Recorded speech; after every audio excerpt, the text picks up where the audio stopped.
Hey everyone, I'm Tom Seymour from VHS Massacre. I figured I'd do a little behind the scenes of the production slash post-production of a new documentary I'm working on called Video Dreams. It's funny, in the documentary realm, a lot of documentaries are built in post-production, which is an interesting concept.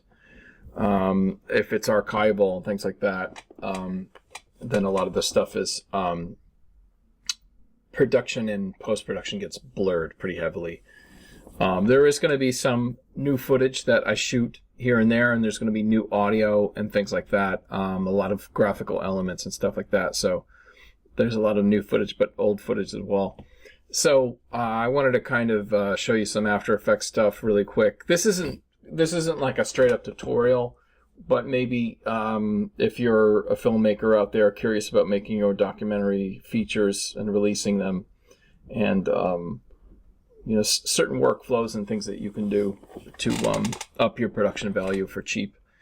So I had some old archival footage of an old public access television show I did called Pungent Fun. And initially, I wasn't sure how to actually portray this in the documentary. One of the things I first had to do was take the footage and clean it up. So let's see. The initial VHS footage was pretty pretty tattered looking.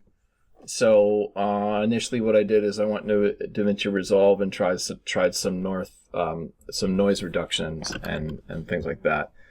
And then obviously I put it through some audio filters, denoising and degraining and stuff like that. A vocal emphasis rather. So basically from there I had to decide, okay, well, this is a 4K documentary. How am I going to be displaying this stuff? One option is to do, sort of center the footage more. Reducing the frame is going to make it look better and sharper. Whereas if it's full frame in a documentary like this, it looks very tattered. So like one option is to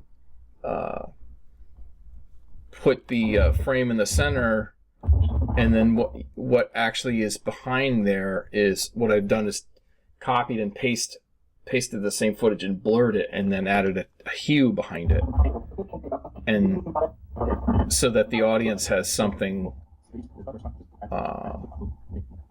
more to look at in the background. You can see the light is changing there, and it just adds a little more visual.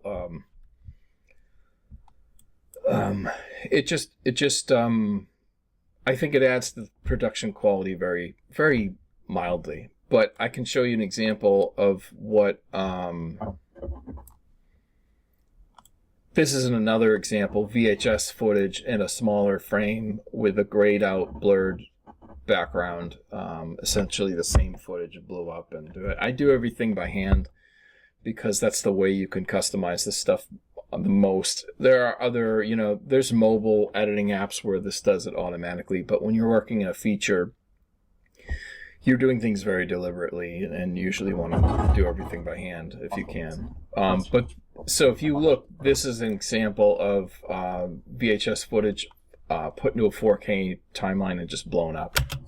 And had a broken door, you'd have to hold it shut while so if you can imagine, it wasn't held closed properly, it would screw up. It just looks very thing about VHS tattered. Was as you edited these projects down, each generation would lose a ton of information. It definitely wasn't what you would call like a lossless environment. That's the voice of Tim Kulig there. So anyway, what I decided with some of the public access television footage was that I wanted to add a template, and I am going to be using stock footage in this to some degree, I pretty much decided I'm going to try to go mostly through Adobe stock. That way, if I have, let's say, 50 pieces of stock footage all through Adobe stock, I can pay a couple $100 for a subscription and just buy it all and kind of complete it that way. But then I can also sample how the footage looks. I'll show you an example. See, it says right here, it says Adobe stock, right? But I can place the footage and see how it looks and edit it together to know exactly what stock footage I need. And then I can go and buy a monthly subscription and then at the highest end and then download all the stuff in one shebang, hopefully only pay a month's worth. But I think, you know, you can only download a certain amount of videos per month, right? So it may be the highest sort of like professional subscription, I think, is a couple $100, and that will kind of let you download whatever you need and then stop for the month. So I may end up doing that. But I thought to myself I wanted something like this, but with this situation, to just work on stuff and have it completed, this site, Motion Array, had you can just buy them one off, and this was only $15. So, you know, I work a day job, I have a family, I can't be throwing a lot of money at this kind of stuff. So, but I did find a very reasonable template. This was one of them. Now, I don't need the music, but I thought the template was good enough. Now, when you're downloading this, you're downloading an After Effects template, and you're getting it here. It's actually not that easy to just dive into and drop the footage, and I thought it was going to be. It probably would help if you have instructions, but I just kind of went through and figured out you have to drop your footage into this particular area where the 3D logo stuff is. I added a little transition to go from the white noise into the footage, and then in the final composition, when it pops out, it looks something like this, and we see our footage. And so this is only for about, I don't know, I think, what is it, 15 seconds? So there was a lot more footage than that, but the zoom in was nice, and I thought that had a decent production value. So then if I go back to my, I rendered that out, and then, so if I go back to my timeline, you can see I dropped that here. Pungent fun. We're just that. We could care less what anybody thought. We were having fun, and some people spend a lifetime trying to get back there. So if you notice, it kind of the TV stops moving, and now we're in frame. So the way I did that was in After Effects, I actually inserted at the very last frame, I inserted a green solid and kicked out a still, brought that into Premiere, and then used Ultra key that out, and then I have my TV. So it's a combination of After Effects template, and then Ultra key from Premiere. But then that's all my public access footage. And I think, you know, I'm going to use this in a very limited way. I think this kind of thing gets very old fast, this sort of TV and TV kind of thing. But I think for what I'm trying to do, it works well. So this is my timeline for Video Dreams. And right now, it's about 52 minutes roughed out, and then I have another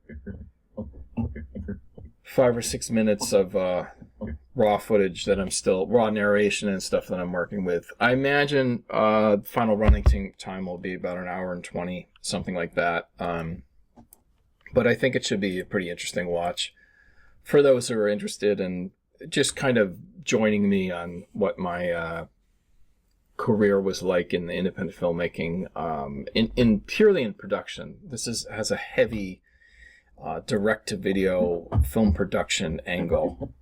So if you're into that kind of thing, I think you might like it. And if you've liked the VHS Massacre documentaries, I think you'll like that too. Debbie Rochon has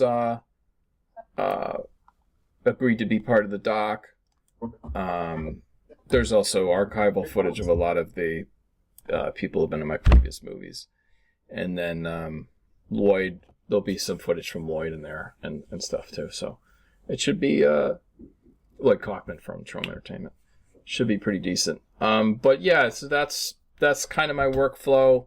My timelines are not always the neatest. I tend to work very loose and then clean up at the end.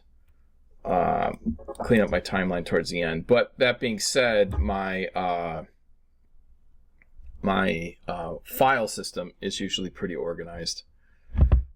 So I have an organized file system, but usually on the timeline I'm stacking things because I'm working in a lot of different layers, especially for archival footage where you can't just this is another example.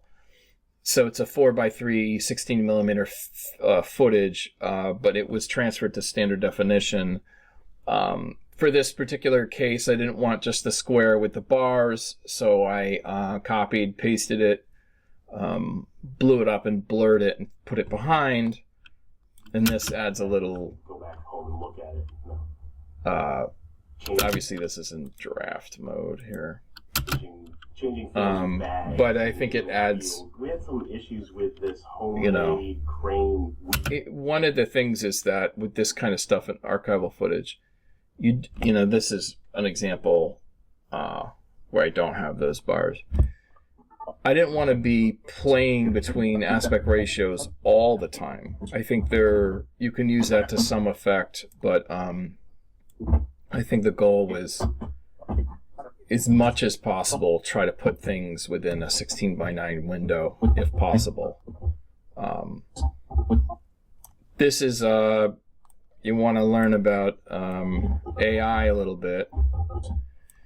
So this is a simple form of AI. Technically, this is just using Photoshop, okay? So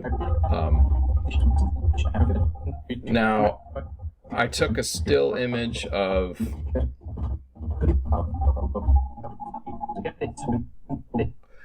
Okay, so this is some old VHS footage I captured, and you can see right now I did the same thing. I blurred it, blew it up, and put it behind it. But then I took a still of it, I brought that into Adobe Premiere, and I used the additive fill tool, which is technically AI. It's extending the frame. But for what I see, the stuff coming out now, this is very a mild form of AI.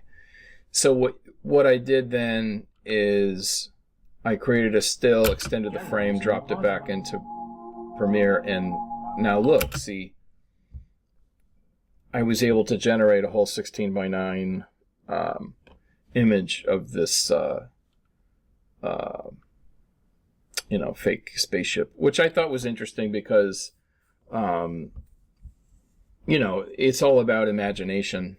And but the thing I do in the beginning of the doc is I say I will mark very clearly where there's any use of artificial intelligence. I think in documentary, you want to do that unless it's very obvious, But yeah, that's an example there. That in the center, that's the footage, and then it dissolves, But it does all sorts of weird stuff. It adds grass to the edge, It makes the shot almost more believable than the sort of primitive forced perspective shot we made.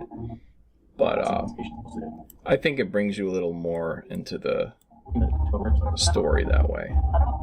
So it was fun to use in that way. You can see where the real footage is right there because of where it glitches. So yeah, this is more the quality of the stuff we were doing. Forced perspective, the fake UFOs in the foreground.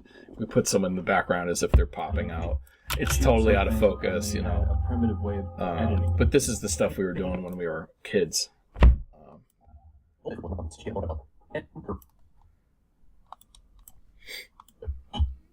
So anyway, that's I can show you probably one more example.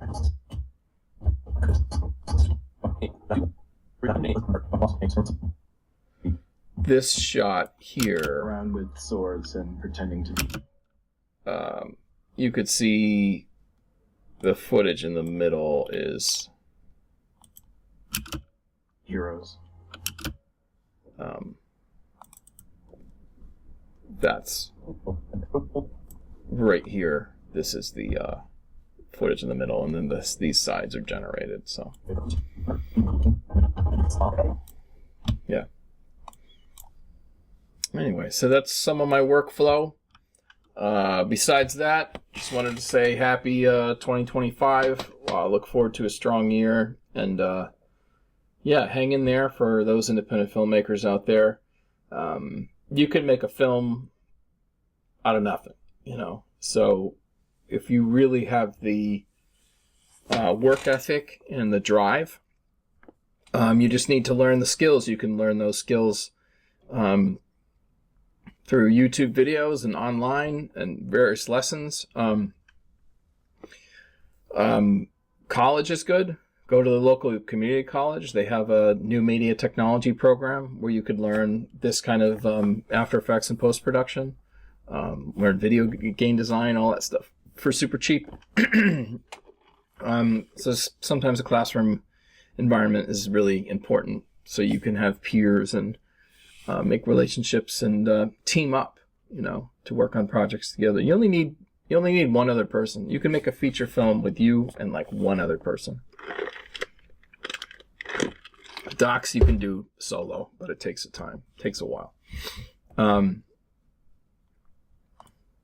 Yeah. So anyway, thanks for listening, and we'll see you next time.